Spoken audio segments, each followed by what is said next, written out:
রাসূলুল্লাহ সাল্লাল্লাহু আলাইহি ওয়াসাল্লামের সাহাবী বলেন, মা বাবার মর্যাদা কত বলে দেন। এক সাহাবী রাসূলুল্লাহ সাল্লাল্লাহু আলাইহি ওয়াসাল্লাম দেখতেন যে ওনার মাকে কাঁধে নিয়ে যায় মক্কা শরীফ কি করছে, তওয়াফ করতেছে।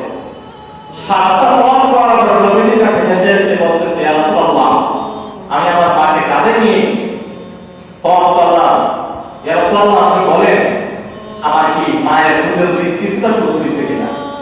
আল্লাহ নবী সাল্লাল্লাহু আলাইহি ওয়াসাল্লাম বলেন, এ সাহাবী শোনো, তুমি একদিন করো সাতটা তওয়াফ করো, কিয়ামত পর্যন্ত তুমি তোমার মাকে নিয়ে যদি তওয়াফ করতে থাকো, কিয়ামত পর্যন্ত তওয়াফ করলে দুধের দুধ কোনো কিছু হবে না।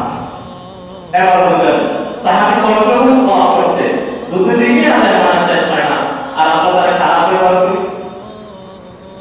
আপনারা খারাপ হয়ে যাবে, তাদের অবস্থা কি হবে?